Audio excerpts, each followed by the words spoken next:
خوش شکل آدمی کی صورت میں میرے خواب میں آتا تھا اور مجھے اپنے 2 ہاتھ دکھاتا تھا. اس کے فار ایگزامپل ایک ہاتھ میں سونے کا سکہ ہوتا تھا اور دوسرے ہاتھ میں کچھ اور. وہ بیسکلی مجھے چوائس دیتا تھا. وہ بیسکلی مجھے کہتا تھا کہ تم دوبارہ میرے پاس آؤ, میں تمہیں پیسہ, شہرت, دنیا کی ہر آسائش دوں گا. لیکن میں دوبارہ کبھی اس کے چکر میں نہیں آئی کیونکہ مجھے پتا تھا کہ یہ جھوٹا ہے اور مجھے اس کی بہت بڑی قیمت دینی پڑے گی. اس نے کہا کہ میں نے اسی لیے یہ کام چھوڑا اور لو فریکوینسی کام شروع کر لیا, یعنی ہلکا پھلکا جادو. اور ہلکے پھلکے جادو سے اس کا مطلب گریو یارڈ میجک یا قبرستان کا جادو تھا. زنا نے بتایا کہ یہ ایگریگور یا ایسی چیزیں بیسکلی نیگیٹو انرجی سے طاقت لیتی ہیں. ان کے لیے یہ نیگیٹو انرجی کھانے کی طرح ہوتی ہے. نیگیٹو انرجی جہاں سے بھی آتی ہے یہ وہاں پہنچ جاتی ہے اور اس کو کھانے لگ جاتی ہیں.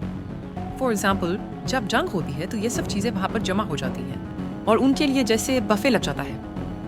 انٹرویور نے جانا سے پوچھا کہ کیا جنگ یہ کرواتی ہے؟ جانا نے کہا یس, بیسکلی جب بھی کوئی جنگ ہوتی ہے یا ٹیررسٹ اٹیک ہوتا ہے تو یہی ایگریگور بیسکلی ان لوگوں کو اکسا رہے ہوتے ہیں. اس نے کہا یہاں تک کہ جو جنگیں سٹارٹ کرتے ہیں وہ زیادہ تر اس کے ہاتھ کی کٹپلیاں ہوتی ہیں, یعنی پپٹس ہوتے ہیں. وہ اتنا ان کے وش میں یا ان کے قابو میں یا ان کے کنٹرول میں ہوتے ہیں کہ ان کو لگ رہا ہوتا ہے کہ یہ سوچ ان کی ہے, لیکن وہ سوچ سمجھ کچھ بھی ان کا نہیں ہوتا. یہ سب کچھ یہ ایگریگور کروا رہے ہوتے ہیں. انٹرویو نے پوچھا کیوں؟ اس نے کہا صرف نیگیٹو انرجی کی وجہ سے. وہ اس سے طاقتور ہوتے ہیں. ایموشنز لائک ڈر, غصہ, حسد, رشک, یہ سب ایسے ایموشنز ہیں جن سے نیگیٹو انرجی نکلتی ہے. تو یہ ایگریگور جب کسی کو اپنے قابو میں کر لیتا ہے تو اس کو ہر وقت انہی چیزوں میں رکھتا ہے تاکہ اس سے یہ انرجی نکلتی رہے اور وہ ہر وقت اس کا اور اس کے چیلوں کا پیٹ بھرے. انٹرویو نے پوچھا ٹھیک تم کس ایگریگور کی بات کر رہی ہو؟ جانا نے کہا کیا مطلب؟ اس نے کہا مطلب اس ایگریگور کا کیا نام ہے؟ اس نے کہا آف کورس سیٹن, لوسیفر, اور کون؟ انٹرویور نے پوچھا بندہ سے قابو کیسے آتا ہے؟ پھر جیسے اگر کوئی بندہ خودکشی کے بارے میں سوچے تو وہ جیسے ہی یہ سوچتا ہے وہ اسی وقت اپنی انرجی چینج کر دیتا ہے. اور ایسی چیزیں جو ہر وقت آپ کی ارد گرد ہی ہوتی ہیں اور وہ بھی جو وہاں سے گزر رہی ہوتی ہیں وہ جلدی سے اس کی ارد گرد اکٹھی ہو رہی ہیں اور پھر اس کو پوسٹ کرتی ہیں کہ وہ کام کرے, کیونکہ خودکشی کرنے سے سب سے زیادہ انرجی ریلیز ہوتی ہے اور یہ انرجی ان کا ہوم پیٹ کرتی ہے. جو امبینڈ قابو میں آتا ہے اس کو اور یہ کام کرنے کو کہہ سکتے ہیں. مثلاً اگر کوئی شراب پیتا ہے تو وہ بھی وائگیشن میں کمی کر دیتا ہے. مطلب وہ انسان کو کھلی چھوٹ دیتا ہے جب وہ اس انسان کے قریب آ جائے اور اس کو الٹے سیدھے کام کرنے کو پڑے. تو یہی آپ بھی فار ایگزامپل کسی کو مارے گا تو مار کھانے والے انسان میں سے بھی نیگیٹو انرجی نکلے گی کیونکہ وہ دکھی ہوگا یا وہ غصے میں آئے گا یا سب سے امپورٹنٹ وہ ڈرے گا. ڈر ایک بہت زبردست ایموشن ہے. یہ ان سب ایموشنز میں سے سب سے زیادہ انرجی نکالتا ہے اور ڈر ایک ایسا ایموشن ہے جو اگر کسی میں ہو تو یہ چیزیں اس کے پاس آ کر اس کو اور ڈراتی ہیں اور زیادہ انرجی کنزیوم کرتی ہیں. انسان کو ڈرنا نہیں چاہیے. انٹرویو نے پوچھا واٹ اباؤٹ پیار اور محبت, لو؟ اس نے کہا لو ایک بہت ہی اسٹرانگ ایموشن ہے. یہ ایک ایسا ایموشن ہے جس سے آپ ان چیزوں سے لڑ کر ان کو شکست بھی دے سکتے ہیں.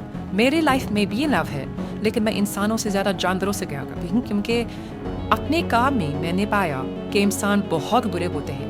سب برا کرنے کے بعد اس کو اچھائی کا نبادہ اڑا کر اپنے آپ کو اچھا ثابت کرنے کی کوشش کرتے ہیں اور میں انسانوں سے بہت ہی مایوس ہوں. انٹرویور نے کہا تم انسانوں سے کیوں مایوس ہوئی؟ جانا نے بتایا کہ میرے پاس ایسے بہت سے لوگ ہیں جنہوں نے کہا کہ میں اپنا بڑھاپا اب امیر ہو کر گزارنا چاہتا ہوں تو میرا کانٹریکٹ کسی ایبل اسٹیٹ کے ساتھ کروا دو اور بدلے میں آئی ڈونٹ کیئر کہ میری گرینڈ ڈاٹر کے ساتھ یا بیٹی یا اولاد کے ساتھ کیا ہوتا ہے. انٹرویور نے کہا کہ کیا آپ دوسرے لوگوں کے بندے دے سکتے ہیں؟ کہتی ہے ہاں, بس وہ جو بھی ہو وہ آپ کا قریبی ہونا چاہیے اور آپ کو عزیز ہونا چاہیے اور آپ کا خون ہونا چاہیے. اس کو فار ایگزامپل پیسہ مل گیا اور جب کانٹریکٹ اینڈ ہونے کا ٹائم آئے گا تو جس کی بھی اس میں بلیبی ہوتی ہے وہ یا نشئی بن جاتا ہے یا وہ بیمار ہو جاتا ہے یا وہ مر جاتا ہے. ہمیشہ پوری پیمنٹ لی جاتی ہے اور کام کے حساب سے ہی پیمنٹ ہوتی ہے, نہ کم نہ زیادہ. اس نے بتایا کہ یہ بڑے بڑے اسٹارز پولیٹیکل لیڈرز بہت زیادہ یہ کام کرتے ہیں. یہ ان ایول اسپرٹ سے پروٹیکشن یعنی حفاظت کا بھی کام لیتے ہیں. بس ان سب میں کانٹریکٹس بھی کیے ہوتے ہیں اور پیچھے ہمیشہ ان کے کوئی نہ کوئی ہوتا ہے جو ان کے لیے یہ کام سر انجام دے رہا ہوتا ہے. یہ جو لوگ ان کے پیچھے ہوتے ہیں یہ ان کے لیے ان ایول اسپرٹ سے کانٹریکٹ کرتے ہیں. سو گریو یارڈ میجک یہ بہت ڈراما تھا. انٹرویو نے اس سے پوچھا اوکے تم گریو یارڈ میجک کرتی ہو یعنی قبروں پر جادو. اس نے کہا ہاں اب میں یہی کرتی ہوں. میں ان لوگوں کی مدد کرنا چھوڑ دی ہے جن کے لوگ بہت گندے ہوتے ہیں. امیجن لوگ گندے ہوتے ہیں. اینیوز لوگ بہت گندے ہوتے ہیں اور وہ بس سے بیچارے بن کر آتے ہیں لیکن اندر سے کالے ہوتے ہیں اور میں ان کی یہ گندگی دیکھ سکتی ہوں. اس لیے میں ان کی مدد کرنے میں بالکل بھی انٹرسٹڈ نہیں ہوتی ہوں. اگر کوئی چیز ان کو کھا رہی ہے تو کھانے دو. یہ اس قابل ہے نا. سو یہ گریو یارڈ میجک میں اکثر اپنے لیے کرتی ہوں. انٹرویور نے پوچھا وہ کیا ہوتا ہے کیسے ہوتا ہے. جتنا بتا سکتی ہو اتنا بتاؤ. جانا نے کہا کہ گریو یارڈ کا ایگریگور الگ ہوتا ہے. یہاں پر بہت زیادہ انرجی ہوتی ہے کیونکہ موت کی ایک انرجی ہوتی ہے اور قبرستان میں یہ اتنی زیادہ ہوتی ہے کہ یہاں کا ایک ایگریگور بن جاتا ہے. میں نے بہت سارے ماسٹر ایگریگور کے ساتھ کام کیا ہے اور ایک مسٹرس کے ساتھ بھی. اب اس کا کیا مطلب ہے یہ میری عقل سمجھ سے باہر ہے. اس نے کہا کہ کچھ قبروں پر جادو ہو سکتا ہے اور کچھ پر نہیں. مطلب کچھ قبریں ابھی تک رسپونڈ کرتی ہیں اور کچھ خاموش ہوتی ہیں. خاموش قبروں کے ساتھ جادو کرنے کا کوئی فائدہ نہیں. میں صرف زندہ قبروں کے ساتھ جادو کرتی ہوں. انٹرویور نے کہا قبریں کیسے زندہ ہوتی ہیں. اس نے کہا وہاں پر ابھی تک انرجی ہوتی ہے اس کو میں زندہ قبر کہتی ہوں اور جہاں تک انرجی ختم ہو گئی ہوتی ہے اس کو میں خاموش قبر کہتی ہوں. اور اس سے فرق نہیں پڑتا کہ قبر نئی ہے یا پرانی. نئی قبر بھی خاموش ہوتی ہے اور کچھ بہت پرانی قبریں بھی زندہ ہوتی ہیں. آپ سب مشترکہ اس ویڈیو کو پوز کر کے نماز تصویر کرتے ہیں کیونکہ میں ڈر رہی. اینی ویز اس نے کہا کہ میں ان سب قبروں کے ساتھ جادو کرتی ہوں پر میں بچوں کی قبر کی قریب نہیں جاتی. انٹرویور نے پوچھا کیوں. اس نے کہا کیونکہ بچے جب مرتے ہیں تو ان کو نہیں پتا ہوتا کہ موت کیا ہے تو ان کی بہت اسٹرانگ انرجی ابھی بھی وہاں پر ہوتی ہے اور دنیا کے سب سے برے جادو اور کرسز جو کہ انسان کو جان سے مار دیں وہ بچوں کی قبروں پر ہی ہوتے ہیں. اگر آپ بچوں کی اس انرجی کو کسی کے ساتھ لگا دیں تو اس سے اس انسان کی جان چھڑوانا ناممکن ہے. بچوں کی انرجی کو زندہ انسان چاہیے ہوتا ہے اور پھر وہ اس کے ساتھ لگ جاتے ہیں. ان کے ساتھ کام کرنا اسی لیے بھی خطرناک ہوتا ہے جن کے وہ جادوگر جو ان کے ساتھ کام کر رہا ہوتا ہے وہ اس کے پیچھے نہیں پڑ سکتے ہیں اور وہ اتنا خطرناک ہوتے ہیں کہ میں ان قبروں سے دور رہتی. اس نے بتایا کہ جب میں کسی قبر پر جادو کرتی ہوں تو ادھر کی ریزیڈیول انرجی کو یا اس بندے کو جس کی یہ قبر ہے اس کی انرجی کو میں اس آدمی کے پیچھے لگا دیتی ہوں اور یہ اب آسیر بن کر اس کے ساتھ جڑ جاتا ہے. پھر یہ آسیب اس زندہ انسان کی انرجی کھاتا ہے یا تبدیل کرتا رہتا ہے. اس سے پوچھا گیا کہ جب تم ایسا کرتی ہو تو کیا ہوتا ہے اس بندے کے ساتھ جس کے ساتھ یہ آسیب جڑ جاتا ہے. رما نے کہا کہ بہت دفعہ تو ایسا بھی ہوتا ہے کہ جس کے ساتھ میں یہ چیز جوڑتی ہوں اس انسان کا ٹیسٹ چینج ہو جاتا ہے. مطلب لائک اگر وہ سگریٹ نہیں پیتا تو وہ سگریٹ پینے لگ جاتا ہے یا اگر اس کو پہلے میٹھا کھانا پسند نہیں تھا تو اس کو میٹھا کھانا اچھا لگنا شروع ہو جاتا ہے. اس کو ہر وقت یہ لگتا رہتا ہے جیسے اس کے پیچھے کوئی ہے اور وہ بار بار مڑ کر بیچتا رہتا ہے. اس کو قبرستان یا سیمیٹری کا خواب آنے لگ جاتا ہے اور وہ چاہے جتنا بھی سو لے اس کو تھکن ہی محسوس ہوتی رہتی ہے جیسے وہ بہت دنوں سے سویا ہی نہیں. اس کو انہیں آخر کھاتا رہتا ہے مطلب اس کی انرجی وہ کھاتا رہتا ہے جب تک وہ بندہ یہ کام نہ کر دے جس کام کے لیے یہ آسیب اس بندے کے ساتھ اٹیچ کیا گیا ہوتا ہے.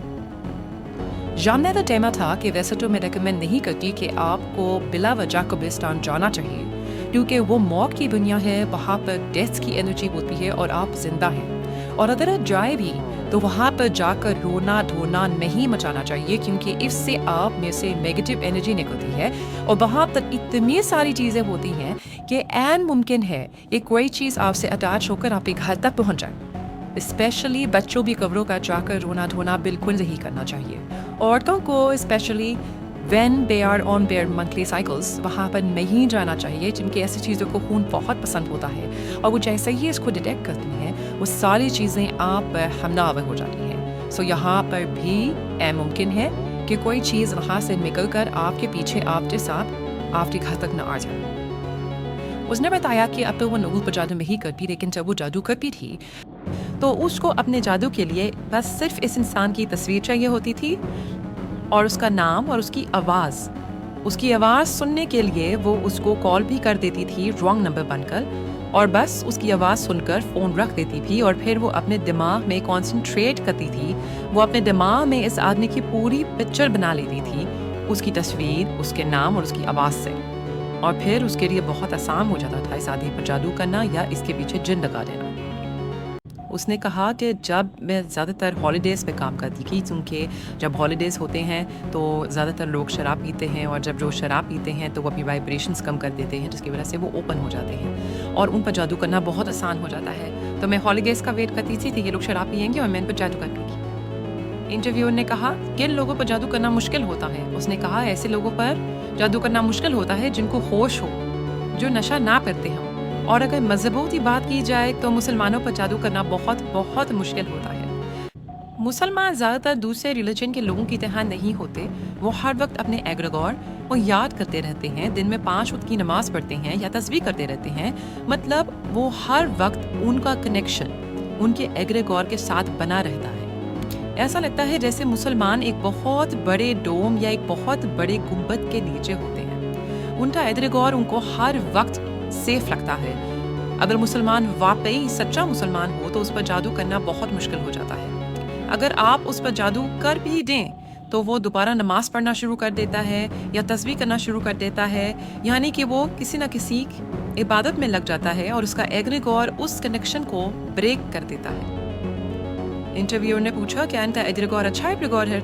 اس نے کہا ہاں، ان کے لیے تو وہ بہت ہی اچھا ایگریگور ہے۔ مسلمان اپنے ایگریگور کی طرف ہمیشہ اچھی پازیٹیو انرجی بھیجتے ہیں اور ان کا ایگریگور ان کی طرف بھی بہت پازیٹیو اور اچھی انرجی بھیجتا رہتا ہے۔ انٹرویور نے پوچھا کہ ایسا کیا ہوتا ہے کہ تم سے ان پر جادو نہیں ہوتا؟ کہتی ہے کہ ایسا ہے کہ میں ان سے کنیکشن بنا ہی نہیں پاتی، مطلب کوئی ایسا ہے جو مجھے کانسنٹریٹ کرنے ہی نہیں دیتا۔ پھر یہ بھی ہوتا ہے کہ فار ایگزامپل میں نے اس کو اپنے دماغ میں بنا لیا، تصویر لے لی، پورا امیجن کر دیا، یکدم ہی سب کچھ میری آنکھوں کے سامنے سے غائب ہو جاتا ہے، یا میں ان کی تصویر بار بار دیکھوں گی پھر بھی میرا دماغ ان کی شکل نہیں بنا پائے گا۔ مطلب یہ بہت کلیئر ہوتا ہے کہ مجھے کوئی روک دیتا ہے اور مجھے پتہ چل جاتا ہے کہ اس کی کوئی حفاظت کر رہا ہے اور اس تک مجھے پہنچنے نہیں دے رہا۔ انٹرویور نے کہا صرف مسلمانوں کے ساتھ ہی ایسا ہوتا ہے؟ کہتی ہے میرے لیے تو مسلمانوں کے ساتھ ہی ایسا ہوتا ہے۔ اس نے کہا اگر مسلمان سچا ہو تو پھر اس پہ جادو کرنا بہت مشکل ہے۔ انٹرویور نے پوچھا کہ جنرلی ایسے کون سے لوگ ہوتے ہیں جن پر جادو کرنا بہت مشکل ہوتا ہے؟ اس نے کہا ان لوگوں کو جادو کرنا بہت مشکل ہوتا ہے جو بہت پرنسپلڈ ہوتے ہیں، جو اپنے آپ پر قابو رکھنا جانتے ہیں، اپنے نفس پر قابو رکھنا جانتے ہیں، جو شرابیں نہیں پیتے چاہے ان کا جتنا بھی دل کرے، جو نشہ نہیں کرتے چاہے ان کو جتنا بھی دل کرے، جو کسی سے برا نہیں کرتے چاہے ان کا جتنا بھی دل کرے۔ اس نے آخر میں پوچھا تو جانے سے پہلے یہ بتاؤ کہ ایسا کیا کرنا چاہیے کہ انسان ایسی ایول چیزوں سے دور رہے؟ رانا نے کہا اچھا کرنا چاہیے، لوگوں کے ساتھ برا نہیں کرنا چاہیے۔ آپ جب لوگوں کے ساتھ برا کرتے ہیں تو آپ کے پاس بھی یہ چیزیں آ جاتی ہیں اور پھر آپ کے ساتھ بھی برا ہونا شروع ہو جاتا ہے۔ اپنی سوچ اچھی رکھنی چاہیے، برا نہیں سوچنا چاہیے، ہمیشہ اچھا گمان رکھنا چاہیے اور ہر وقت اپنے نفس پر قابو رکھنا چاہیے، اصولوں پر پکا رہنا چاہیے۔ اس طرح اگر آپ پر اٹیک ہو بھی جائے تو کوئی کوشش کر بھی رہا ہو تو جادو نہیں کر پاتے اور ایسی چیزیں آپ پر حاوی نہیں ہو پاتی۔ اگر اٹیچ ہو بھی جائیں تو تک ہار کر آپ کو چھوڑ دیں گی۔ تو یہ تھا ہمارا آج کا ایپیسوڈ۔ یہ انٹرویو سن کر آپ کو کیا لگا؟ کیا آپ کو بھی وہی محسوس ہوا جو میں نے اس ویڈیو کے شروع میں بولا؟ بے شک اللہ کی بات ماننے میں اور اس کے دیے ہوئے راستے پر چلنے میں ہی بھلائی ہے۔ اگر آپ کو آج کا یہ ایپیسوڈ سننے میں مزہ آیا ہو تو ویڈیو کو لائک کر دیجیے گا، اور اگر ایسے اور قصے، کہانیاں، واقعات سننے میں انٹرسٹ ہو تو چینل کو سبسکرائب کر کے بیل کا آئیکن ضرور دبا دیجیے گا۔ میں پھر آپ سے ملوں گی ان دا نیکسٹ ایپیسوڈ آف چائے کا کپ اور ایک کہانی۔